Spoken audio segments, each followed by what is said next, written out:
Okay, guys, welcome to the T.R.U. podcast number 3. And today's topic of conversation is going to be the 1973 Doyle footage taken in South Australia. My name's Chris Copeland, and I'm with Warren Darragh and Bill Flowers. How you going, boys? Good, mate. How are you? Yeah, real well. I am awesome as always. It's good, it's good. What, you It's good. shave your beard off? No, the Uh, beard's asking still there and asking Bill longer how and better he's than ever. asking Bill how he's going is a little bit of a rhetorical question there, Chris. He's always going to be awesome, isn't he? Is he? Why? Because I have beard. Well, because he puts out so much marketing propaganda that he's awesome that sometimes people believe it. Hang on a sec. Just need to block out that beard again. Yes. Well, that's sufficiently blocked out. Yep. I drink for my anxiety. Well, gentlemen, just before we hop into this topic, just got a few shout outs and a few thanks to sort of pass on to all of our listeners. And I've just been absolutely blown away at the success of podcast 1 and 2 and the amount of interactions that we've had on Facebook and the amount of downloads that we've had and people watching it on YouTube. Can't thank everyone enough. Yeah, it's been really fantastic, hasn't it, Chris? And we've got a little bit of news in terms of how people can actually access the podcast. So do you want to let everybody know what that news is? Yeah, absolutely. I'll lead in, but I think you should talk about it because you're the one that put in the hard yards. But guys, you can now download the TRU podcast on iTunes, but sort of directly from iTunes or like I do using sort of a third-party podcast sort of downloader and player, Podcast Republic or something like that. But Warren did some hard yards to do this, so throw to him. Yeah, thanks, Chris. I think there was a suggestion on the Facebook page that people would be able to or want to access it from iTunes. So we did a lot of investigation to be able to get the 2 episodes up, and obviously we incurred a bit of expense in terms of getting a new media server up to host it. And we got some assistance from our good friends Cam and Cole from Expanded Perspective, who pointed us in the right direction. So now it's up there. So those people who use quality Apple products can get access through the iTunes or even from your desktop computer. It'll automatically download if you subscribe. So please subscribe and rate the show. The more ratings that we get, the higher it'll appear in people's search requests. So great way to access the show. Yeah, absolutely. And for those of you like me that use Android by choice, Podcast Republic, Podcast Addict, all these sorts of third-party ones, you can subscribe and do absolutely the same thing. I've got them on my phone and my tablet right now. Can Bill get Podcast Direct to his 1999 Motorola flip phone, Chris? No. He has a tablet. I've seen it. It just happens to be made of clay. It broke the other day. Really? But can't you just like wet it and stick it back together and use it? No, because it was made by Microsoft. Really? Microsoft clay tablets. Sorry, enough said. Well, since I've blown any sponsorship deal that I ever could have got from Mr. Gates, let's move on. So, as we mentioned, tonight's podcast is going to be about the 1973 Doyle footage, which has been described by a couple of people on our Facebook page as the Patterson Gimlin of the Thylacine world. What do you think, boys? Wow. It's a bit hard to identify what it actually is, isn't it, really? It looks like a dog with a long, straight tail, which is of interest. What do you think, Was? Look, I think the first thing that catches sort of my eyes is the context in which the footage is actually taken. So there seems to me, it looks like some sort of campground. The camera starts panned to the right. It then picks up the animal and pans to the left.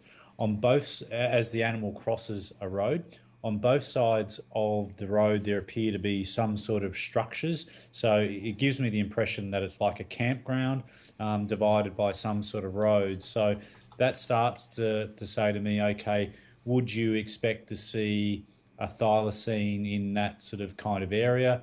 There's some trees and stuff around, so maybe you'd see some sort of predator coming out to prey on herbivores. But yeah, that in itself, it's 27 seconds of footage, so it's really hard to tell what the habitat is. But there's cars, there's buildings. At the 10-second mark, and I'm happening to be looking at the Thylacine video YouTube handle version. There's a couple of versions out there, and we think this is the best one of it, and it seems to have a few more frames at the start. At exactly 10 seconds, I'm looking at the back of an animal running between two trees, and there appears to be a toilet block and maybe a petrol Bowser or something like that in shot. Yeah, that's that white. It looks like a white petrol Bowser, and that's certainly the background that I'm picking up. And I think that there were a couple of versions of this video, and interestingly, for me, the 27-second version of the one that you're talking about that isn't enhanced, there seems to be a lot more clarity in it than the enhanced, blown up high-res version of it. So I actually preferred watching the standard definition version than the high-res version. Yeah, and I'm a Cradle Mountain redneck, so you're actually talking about enhanced rather than enhanced, aren't you? Yes. Yeah. Yes. Okay. Yeah. Yeah. Okay. Oh, is that what he meant? He meant enhanced, did he? Yeah. Right. Okay. Yeah. Yes. Sorry. Dear. Go back to your grants and your graphs, will you, Warren? Yeah. Yes, I will, because we know that graphs are resident on spreadsheets. So, and we know that the importance of spreadsheets to keeping the world turning. Yeah, absolutely. Yeah, like beards. Hang on, I just need another shot. Yeah, I'll give you another shot. All right. Yeah. So what are you guys saying that it looks like it's in an area that is a camping ground of some sort? Yep. And you sort of thinking it's a little bit too domestic for a wild thylacine to run through? Well, is that what you guys are concluding?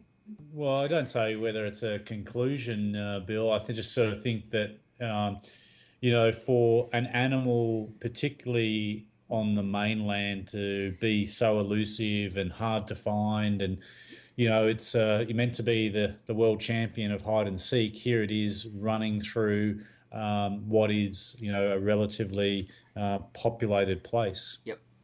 That being said, like, campground aside, I agree 100% there with what you're saying. The surrounding habitat actually doesn't look too bad. Like, within Tasmania, as we've got on our maps and Google Earth and that we go to a lot, they do seem to prefer the dry sclerophyll and the open woodland and coastal.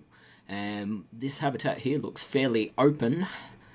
So I probably don't have a tremendous problem with the surrounding density of habitat, just the campground and the toilet block and the petrol Bowsers.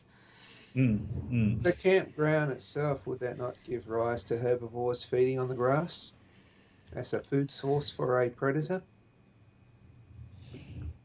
Well, you'd think so, and I think the other thing that we need to put up for everybody to consider is this footage is 41 years old, 42 years old. So, lots would have changed in terms of the environment. So there would have been, you would have expected a lot more animals around that sort of area at that time. So, and I think in a number of the videos, Bill, that you've presented, that clearing of areas like that, whether it be for a road or for a park and whatnot, can provide those grasses that herbivores are actually interested in, as opposed to, they can't eat gum trees, for example, or at least not the macropod sort of variety. So more herbivores grazing on the grass, potentially higher probability of marsupial carnivores. Oh, absolutely. You see that with devils everywhere in the state, like higher productivity, greater amount of grazing, more density of prey animals, higher density of Tasmanian devil. Absolutely. So a top-order predator can't eat air and water. It's got to have sort of all of those different trophic levels underneath it to support it. So, yeah, of course, the prey is going to be a higher density in a more open area. So you potentially could support, or you're more likely to support a large predator, but a eutherian or a marsupial. Bill's left the building. Bill's left the building. Yeah. No, that was me reaching to get the Thylacine Bible, The Last Tasmanian Tiger by Robert Paddle. And of course, the other thing in considering habitat is that there is documentary evidence of thylacine, mainland thylacine, in Paddle's book that says that they may well have still been in the South Australian area, immediately after white settlement. So, are we seeing a member of the remnant population of a mainland thylacine? Yeah, wanted to get into that in a second, but before we sort of start to deconstruct the footage, can you just talk us through what you know about the Doyles themselves? Yeah, look, that's a really interesting point that you raised there, Chris, and I know that it's a topic that we've discussed previously in various sort of long drives around the countryside. there is usually with a few sort of expletives thrown in. We have a clean rating on iTunes, so just keep this clean. Let's keep this clean. That there is some sort of rumours or innuendo out there that firstly that the Doyles, that may not actually be their name, and that they may have some sort of checkered past and run in with the law, and hence the reason why they've been very hard to sort of track down to get some sort of follow-up or interview about the video that they took to say, was this actually a thylacine, or tell us the details, tell us what you saw outside of what was actually put on the footage. So that's always been a bit of an interesting background to this particular story. It does, even if they did have that sort of background, does that necessarily give them a predisposition to hoaxing a cryptid sighting, though?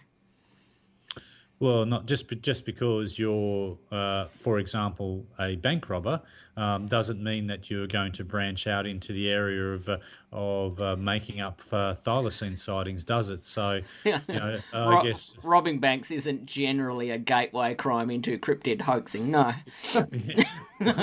one would think so. So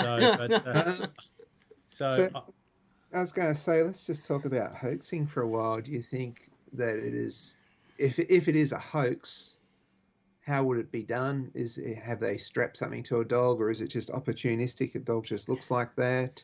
I don't think what we're looking at here personally is a genuine hoax. I think it sort of just comes down to these guys have got some footage and we need to deconstruct what is in that footage. I don't think it's necessarily a hoax where they've sort of set it up and someone's called Rex to run across in front of the car and they've painted stripes on it or whatever. Like, I think it's an opportunistic thing. Yeah, look, I think that when you think about the fact that it's 1973, how many people were running around with Super 8 cameras in their pocket? For starters, not many. And so, probably just you, Bill. But I guess if you think that you're out there testing your new camera, in a campground, and a dog happened to run past, I think it'd be quite natural to actually follow the movement of it to get it on tape. So Absolutely. maybe that's the how it's originated, and who knows how the story's taken off from there. Being of a slightly younger generation to you, William, just Hmm. talk us through like 8mm. Just talk us through what sort of equipment this would have been taken on, so I can get my head around it. Okay. Well, it was unlikely that's 8mm. It's probably Super 8. Mm-hmm. Super 8 is 16mm film sliced down the centre. And so the 8mm camera has slightly larger sprockets in it. You used to have to buy a cartridge. It cost you about $20, even back then. And it would give you about 3.5 minutes for $20. Yikes. And yeah. And if you had a couple of settings though, you could set it on 24 frames a second. That will give you your give you your 3.5 minutes. Yep. You could set it on 18 frames a second, which would give you 4 minutes, almost 5 minutes. And then you would get there and you would post it off. They'd have a prepaid little envelope with your little cartridge. You'd post it off and you wait eagerly by the mailbox. About 2 or 3 weeks later, it'd come through the mail and you'd have a look at it. So a lot of, sounds like a lot of, Yeah. So what you're saying to me is that for $20, which is probably a big whack of people's disposable income right there in '73. It was about it was worth about $50, in today's terms, I'd say. Yeah, so you're not going to be wasting that sort of coin on just anything, realistically. So this obviously triggered their curiosity enough to pull the trigger on that camera. That's one school of thought, but the other one is that what I have done many a time is that on your camera you've got a little counter, and you can pretty much see where the film is up to. Yep. And if you've been you've been shooting stuff, little snippets for a day or so, and you look and you go, oh, I've got about 30 seconds left, and you want to develop it, you think, I'll just blow it on anything, Mm-hmm. And so it could be that he's, okay, I've got the Super 8. I really want to post it off tomorrow. There's 30 seconds left. What am I going to film? Oh, there's something moving. Film that. Yeah. Gets back in the mail. Hey, that looks a little bit like a thylacine, doesn't it? Which is interesting. It's a possibility. Yep.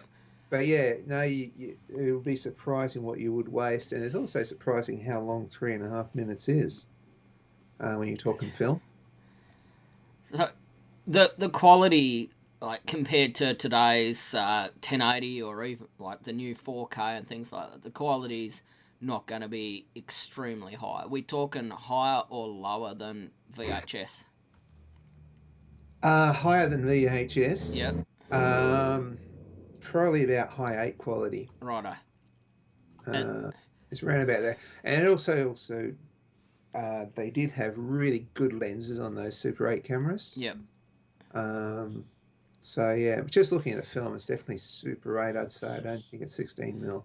Okay, Warren, correct me if I'm wrong. Like, getting into something I understand a little bit more about, like, if you were going to digitize this, a video codec compresses by analyzing a square and saying, okay, they're all brown, so I'm going to call them brown, doesn't it? So audio clips top and bottom, video sort of analyzes an area and sort of creates larger pixels of brown or green rather than sort of calling them individual pixels, doesn't it?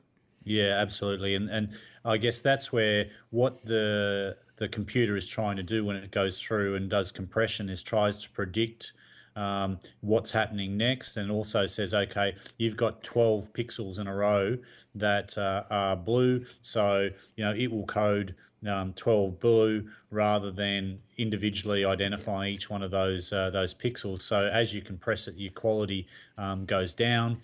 as a result of that. So, and so I think that that's what you're also starting to see in some of the versions of this particular film. And while the native film would be far easier to watch, and you'd get far more from it. And I think even really good copies of it, and the 27-second one that we're talking about is pretty good in many ways, is still a digitization of it. And so you would think that its quality would be slightly less than having to watch it on the original camera on a screen in front of you. So with that being said, maybe the first topic I want to bring up is the argument that you can see on the Thylacine Museum, Where Light Meets Dark by Chris Rehberg, M.K. Davis discussing this on YouTube.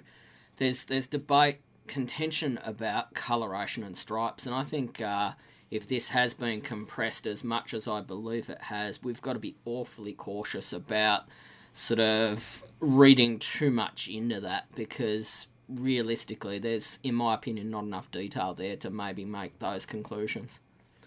Yeah, look, 100%. And I think that when I saw the MK Davis version, and I think that on the Where Lights Meets Dark assessment of it, where they start to make assumptions about rear plantar pads or heels running on the ground, well, I guess firstly that doesn't make sense to me in terms of a thylacine running anyway, in terms of maybe the occasional footstep, but not running on as a frequent thing, is that because of that blurring around the feet, the legs, the body, everywhere really, it would be impossible to tell where that contact with the ground is actually happening. Mm-hmm. And it's the same with the colorization in terms of there's the contrast is off. The light is a projection of what a computer's trying to do in its compression,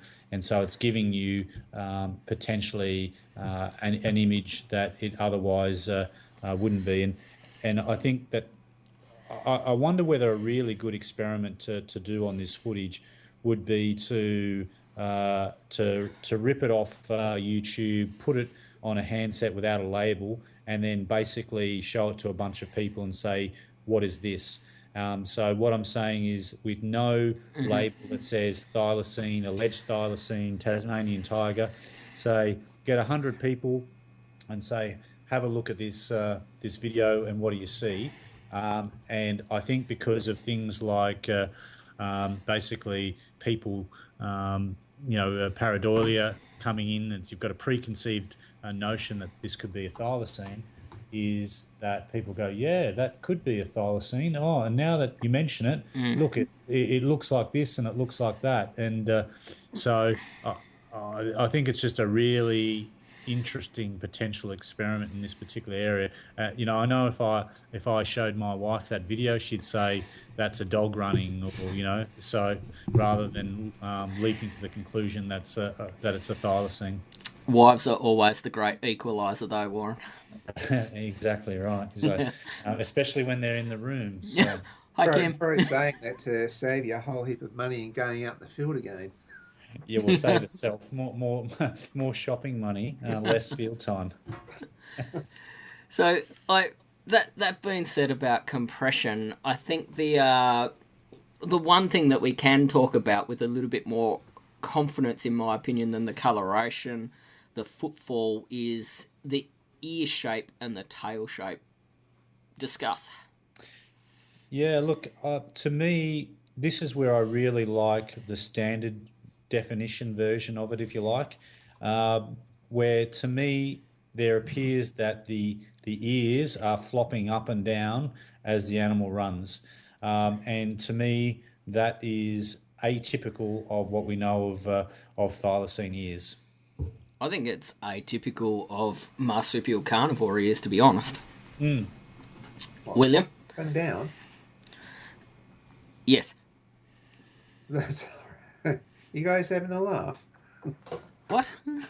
No, I sort of, I was looking a bit where the ears is what sort of probably puts me off the whole thing. they do look like they flop up and down like a floppy dog's ears in some Yeah. ways. Hence why we said atypical of marsupial carnivores. Oh, okay. As it not right. Would you like me to talk in monosyllables or something? Yeah. I misheard. I thought you guys had gone off with the fairies for a moment there. No, we haven't bought a ticket to Crazy Town yet. Okay. But the train is pulling up to the station, Bill. So, continue. Sorry, Bill, continue. Like, I agree 100% with what you're saying, so... Yeah, to me, when I first look at it, I think, the tail looks really interesting. It looks, long and thin like a thylacine. Then, and it is very hard to see, but I tend to think I can see the ears flopping up and down like a puppy dog's ears. I would agree. Or something like that. But I can't identify the dog. I'm just watching it right here now, and I'm sure I can see ears bouncing up and down. Well, yeah. So I guess the question there, Chris, is that what you're actually seeing? Yeah, well, exactly. And have I entered in with a preconceived idea that it's a dog? Yeah, that it could be a dog, and we're deconstructing it, and I'm trying to build jeopardy, yada yada yada yada. Have I entered into watching it with a preconceived idea that they are ears and they're atypical of marsupial carnivore ears? Yeah. Well, what I can say there is that the ears are not very clear, but the shape of the tail is fairly clear. What do you think of the shape of the tail? Well, of the entire footage, it's probably the tail that is maybe most interesting.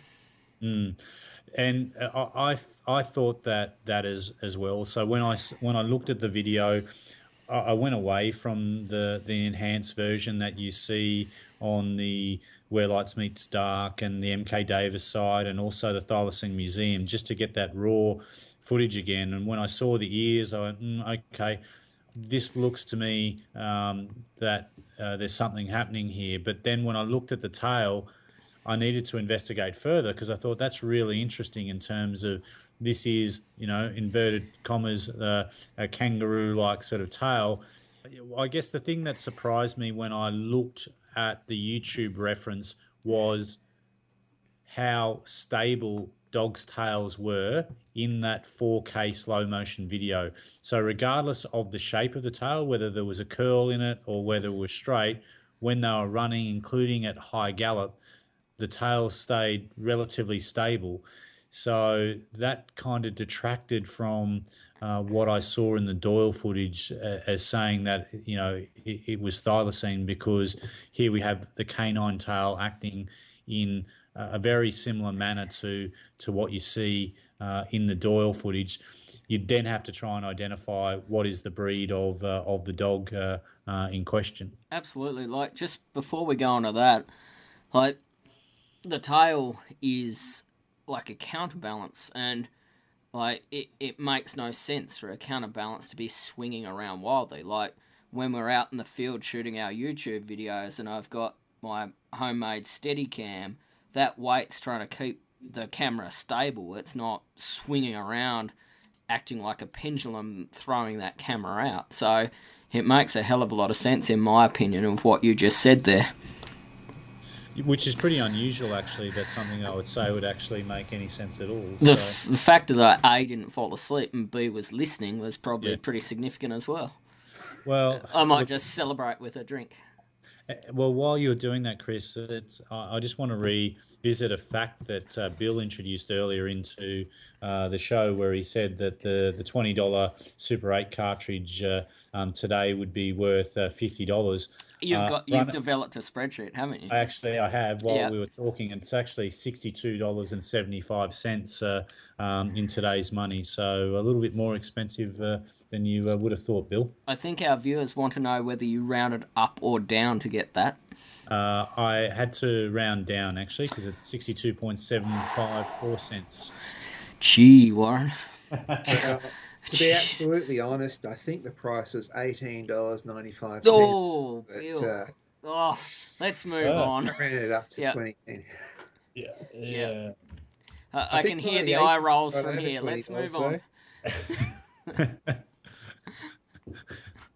While Yeah. we're talking dogs and Dales, like, I think it's pretty important to bring up a point, like, as we've found with a couple of our YouTube videos about comparing dog prints, the quintessential Google footprint of a dog and what's out there in reality are two different things. Like, one problem I've had with some of these analysis that are out there on the internet is that they're comparing this footage to a greyhound, which of any dog breed is probably the one that I would not compare this footage to personally.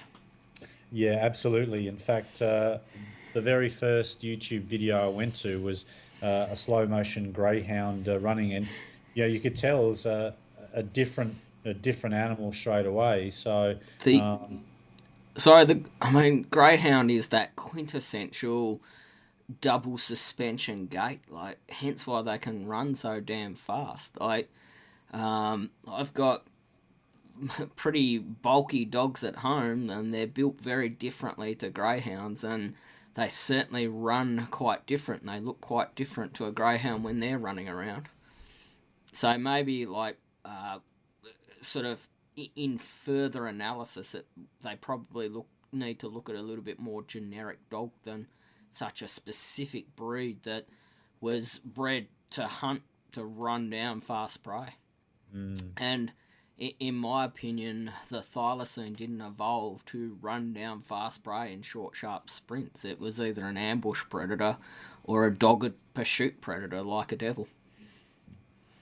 yeah, absolutely, it would keep on its prey until it was exhausted. So So what do we think about the shape of the head? We haven't mentioned that, because now I find that the head of the animal is quite interesting as well. I think with the pixelation, life becomes fairly difficult. Personally, it's sort of maybe That's, altering the shape of the head. I think as it's running, when you see it in motion, you get an idea of the shape of the head and the shape of the tail, and it does look sort of thylacine-y. Is that a word?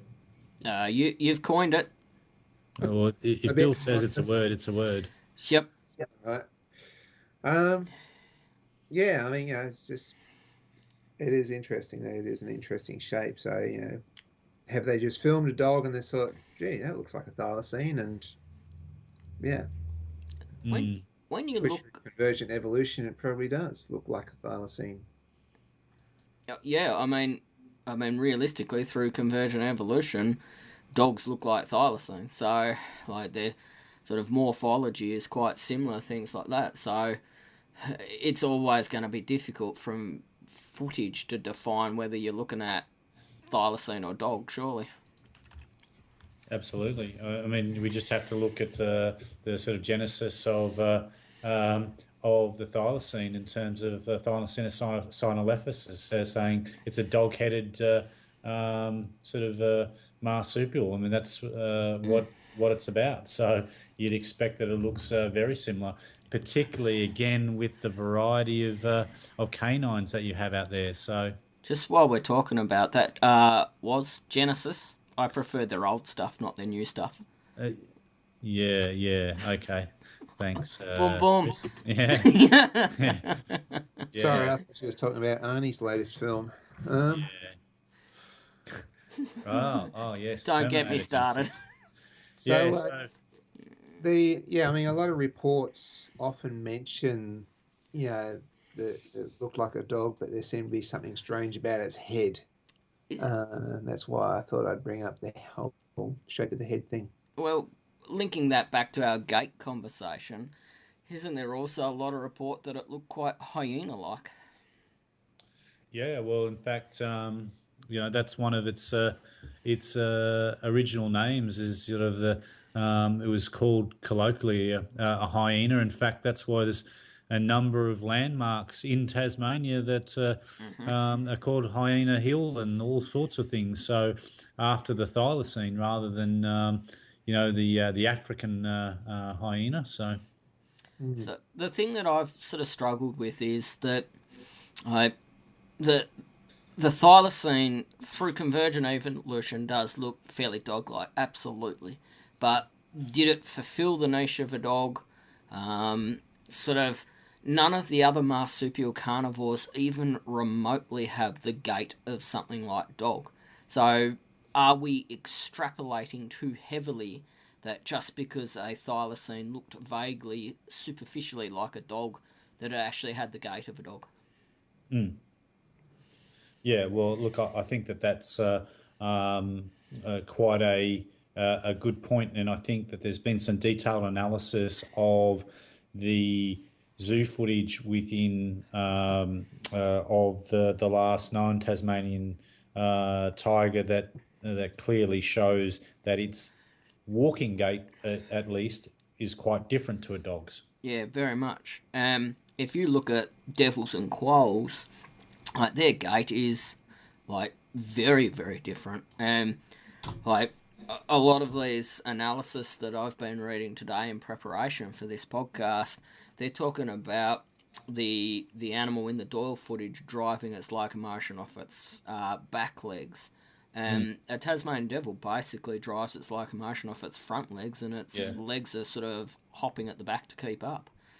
Yeah, look, and that's a good point because I read the same analysis that you have, and when I looked again at the slow motion footage of a number of the dogs running, it looked like they were largely powering off their back legs, and at times both feet were together, and so if you took a still frame at the right angle at the right time and it was heavily pixelated, I reckon it'd look kangaroo-like too. No, don't get me started there. I want to talk about that in a moment. I just want to finish up this talk about gait, but I want to Well, talk about that kangaroo bit as well. while you're on gait, what's the quoll's gait like? Is that like Very, very similar to a devil. I think, like personally, when I'm watching both of these animals in the wild or at work, it probably looks more natural on a quoll, and I've sort of always sort of had this idea that the common ancestor of devil and quoll was an arboreal animal, a tree dweller, and a devil sort of come down, and it possibly looks more natural in quoll because it's an arboreal gait rather than a terrestrial gait. But it's incredibly efficient, so it allows devils to cover huge distance following their sense of smell, looking for food. I think the other thing with devils too, though, they have got powerful front legs. Oh, Because when they absolutely. grab something and they push back with their front legs, and they've got a lot of power there. And so their front legs, to me, seem much more developed Yeah, and than quoll or thylacine.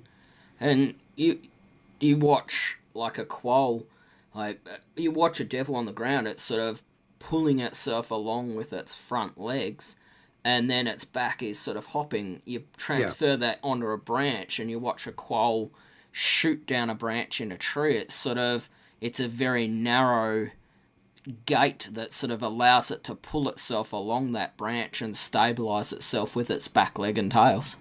Sorry, yeah. back legs and tail. Yeah, look, I have no doubt that devils ascended from the trees. Just have to look at their tails. Just tickle under their tails, it starts to reflex in a bit, like it's semi-prehensile. And the sort of devolved, like the vestigial thumb on the back of a Tasmanian devil, and the fact that the quoll still has that, like it sort of tends to suggest that if you used to have 5 digits on the back and you now have 4 and a lump where the bones are of the 5th, they've sort of devolved that feature, and that makes a lot of sense. If you're on the ground, you don't need the grip of a hallux. But when we're looking at thylacine, though, we're looking at an animal which is a ground animal.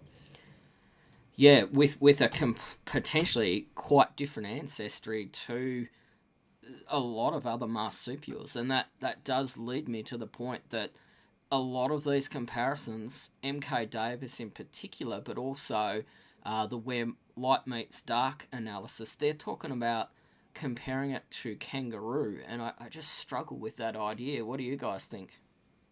Yeah, look, I agree, Chris, and I think one of the things that I read in particular in the MK Davis one is the different sizes between the front legs versus the back legs.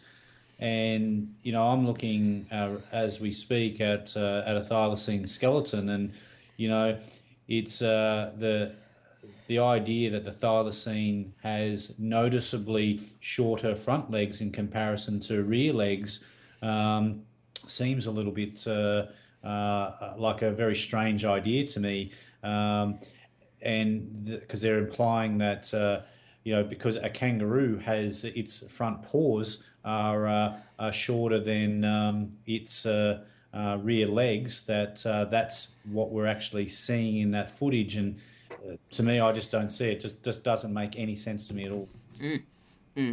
Absolutely. Just one thing that I've done no preparation of, but it was in the media last week. They were talking about a lot of marsupials being lefties. This Doyle footage, is it leading with its front left or it's leading with its front right? Is it Southpaw or Orthodox? I think it's leading with its right, if you just want to have a look, Warren. Yeah, let me come in here and have a look.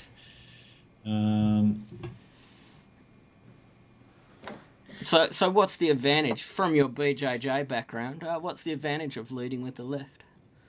Well, if you lead with the left, everybody else leads with the right. So people are used to defending the other side. So you might be able to get a bit of an advantage, free advantage there. Tell you what, I hate sword fighting with somebody who's a lefty. Yeah, I hate sword fighting with anybody.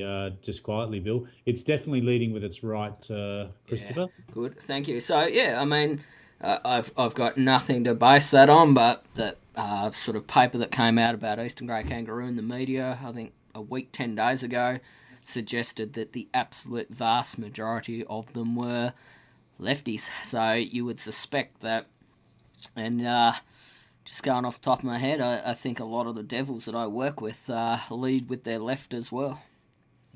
So yeah, it's just was an interesting side thought. Sorry, just no preparation.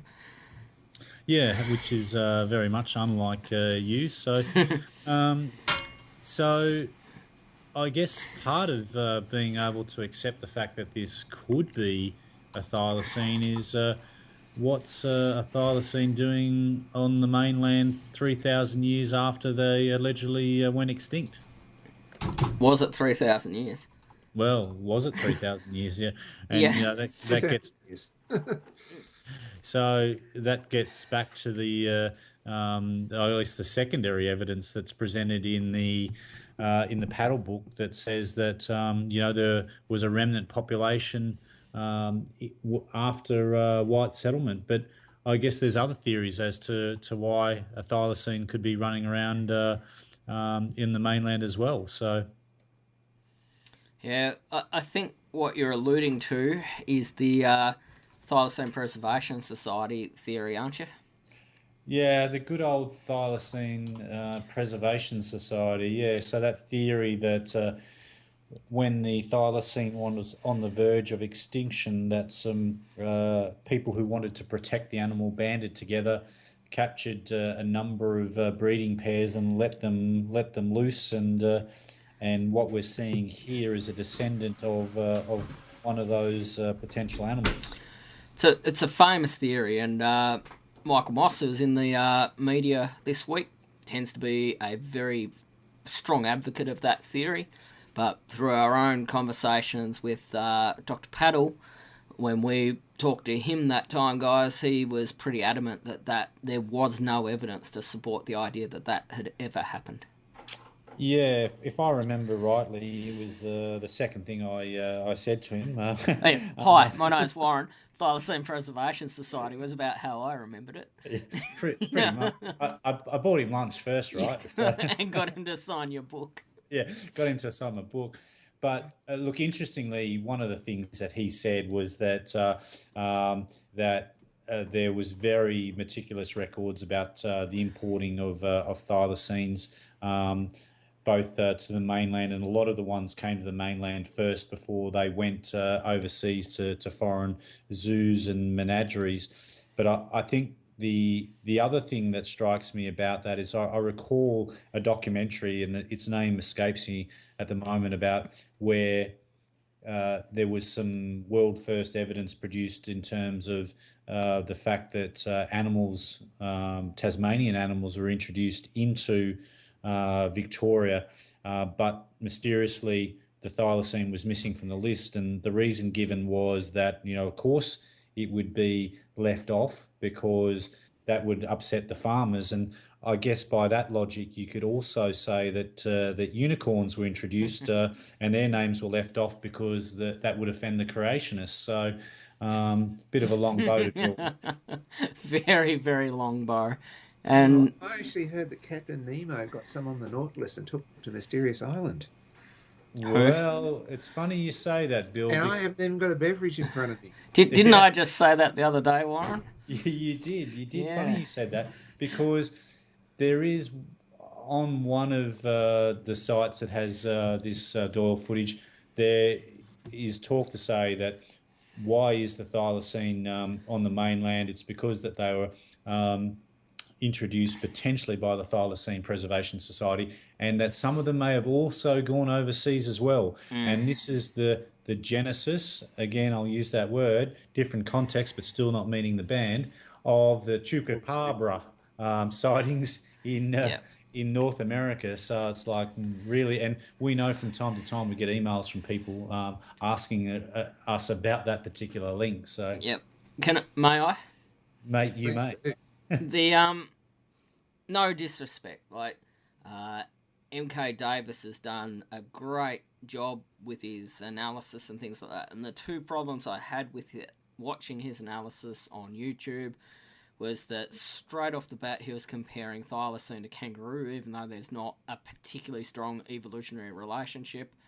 And then he was sort of talking about the link between the thylacine and the chupacabra in the States, basically suggesting that thylacines were exported out of Tasmania to the rest of the world, and some of those animals have made it into the wild and sort of ultimately have become the myth of chupacabra. And that's sort of pretty much based on the idea that thylacine are fairly vampiric and tear out the throat and drink the blood and things like that. And the massive problem I've always had with thylacine being vampiric is, how do you know?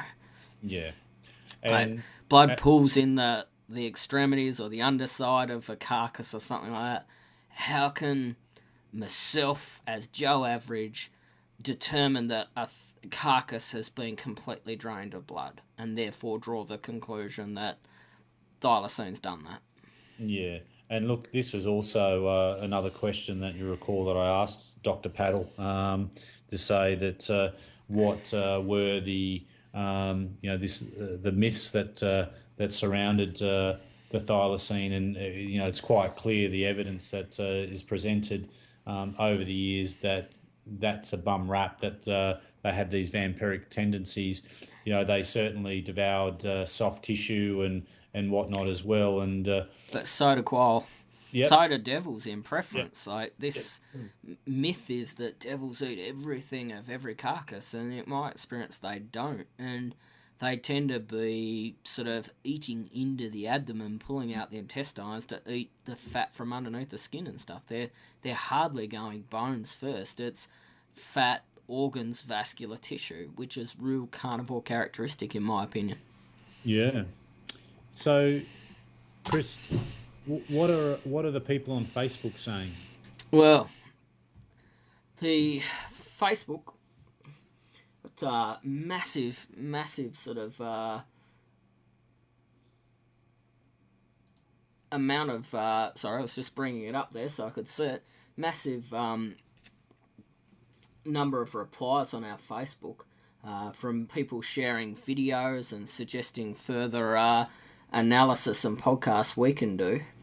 I think the general consensus seems to be that people are unsure.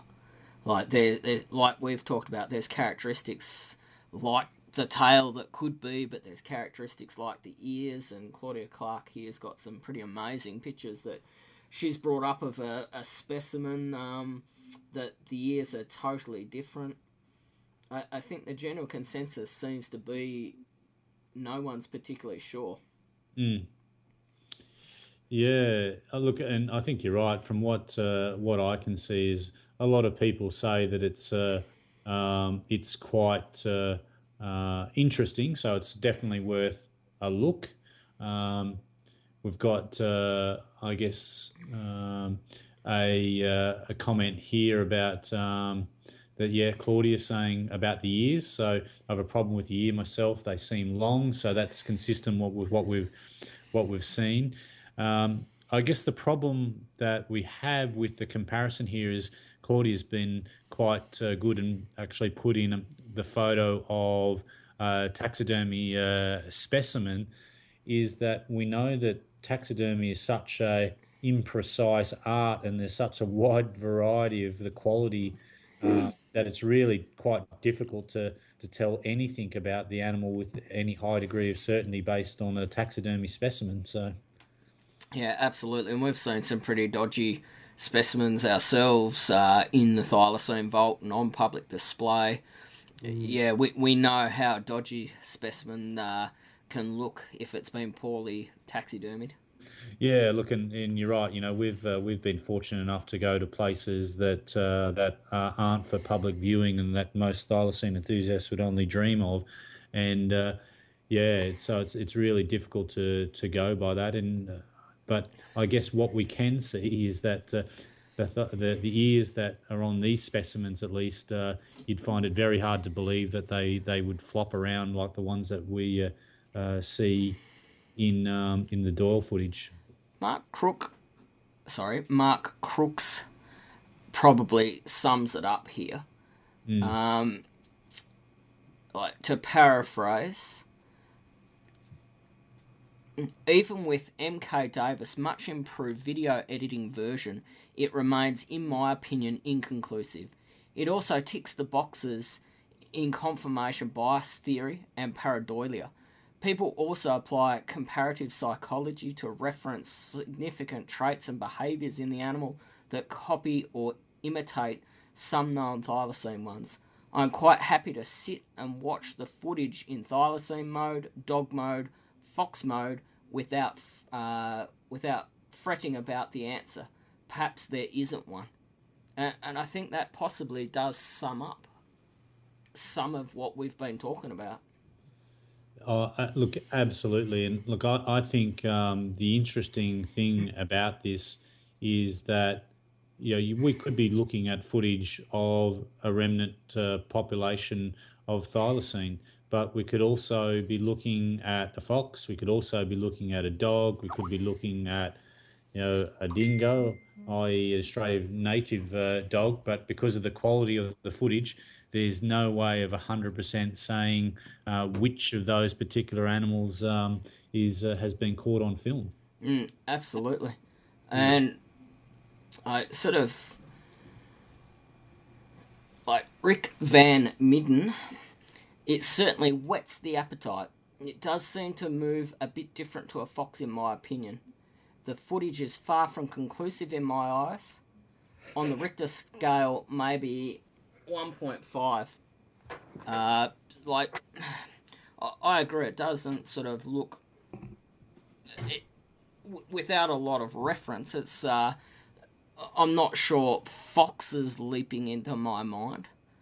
Well, it's interesting we say fox because Rob Dunn's comment here looks a bit too big for a fox for me. What do other people think? So, Bill, what do you think? Have you seen some atypically large foxes in your journeys around the country? I certainly have. Yeah, I saw a monster-sized fox up in WA. I actually stopped and turned the car around to see what it was because I thought whatever that animal was, it didn't look like a dingo, it didn't look like a dog, and it looked too big for a fox. So I turned the car around, had another look, and it was a damn fox. It was a big one. So, yeah. Like any animal, you can get sort of rogue specimens for sure. It was about the size of a mid-range dog, I suppose. Yeah. Way bigger. It's bigger than a blue heeler. So I think, it's probably time that we sum up and sort of maybe try and put some degree of conclusion on this. Warren, throw to you. Right. So, as I said earlier, I think the problem for this footage is just its poor quality. I think there's a lot of potential suggestion that's happening in here.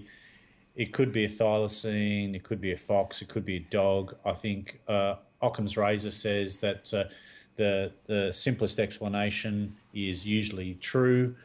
Therefore, I'd be saying that there's a strong possibility that it's a dog, given the apparent building structures, the campground type environment.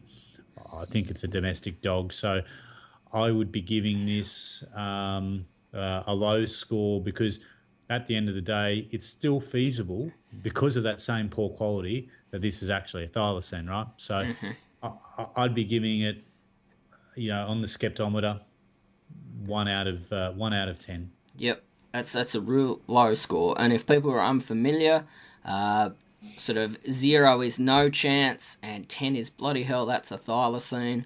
So sort of Warren's basically given it a very, very low score. William?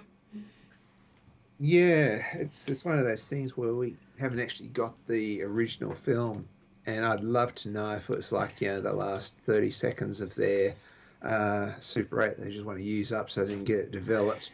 That would tell a lot. If it was halfway between, like in the middle of it, it's like, oh, okay, there's something of interest, let's video that. Look, I'm with Warren. I'd say 1. Yep. So on skeptometer, it's, So 1. 10% chance. Yeah. Yeah. Well, it goes high, doesn't it? But Yeah. So no, the halfway though, like if you go 5, that's a I don't know. A 0 is absolutely not. So yeah, I'm going to go 1. Yeah, my conclusion is sort of similar to Warren's. Bottom line is, if it looks like a dog and it runs like a dog, the balance of probability is that it's a dog. So I'm with you, gents. By no surprise, I'm going to go a low score, and I'm sort of about the same 1.5, so 10 to 15% chance, which sort of still leaves you 85-90% chance that it's not a thylacine. So that sort of wraps up our analysis of the Doyle footage, and just going to introduce and put up a few posts on Facebook. But next week we're going to be discussing the big one, one that's of personal interest to me, the de-extinction and cloning of thylacine, guys. Gosh. Yeah. So, cut to the chase, and we'll talk about some pretty current issues and some pretty famous sort of guys like Mike Archer and things like that have been working on this, and we'll talk about the ethics of whether animals should be de-extinct, if that's a word. We're going to talk about Jurassic Park, Chris. That's what I need to know. I was just about to say I was going to watch Jurassic Park as research this week. Yeah. Yes, this is 2015, so you might want to watch Jurassic World. I've already seen one. Because it rocks! But anyway, that's a different story. It was very good, yes. Yeah. So, Warren, just as one final point, do you want to pitch to our lovely listeners? Look, absolutely. We certainly appreciate all the support and the good feedback that we get about the show and our efforts in general.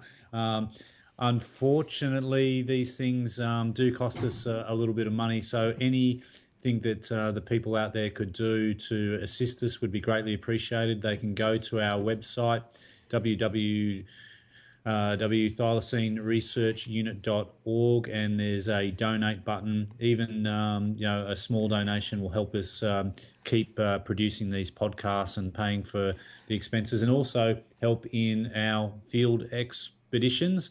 We can still do things like adopt a cam, where people can donate a camera and name the camera, and when we go out into the field, we'll film the use of that camera. And who knows, you could be the person that helps get the footage of legitimate thylacine on one of our trail cameras. So would really appreciate any support that you can give. Okay, guys. Thanks for listening. Don't forget to download. Don't forget to rate and review on iTunes.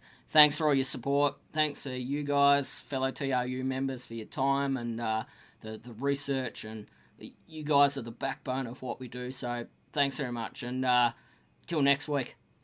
Go hug somebody. Peace. See ya. Night.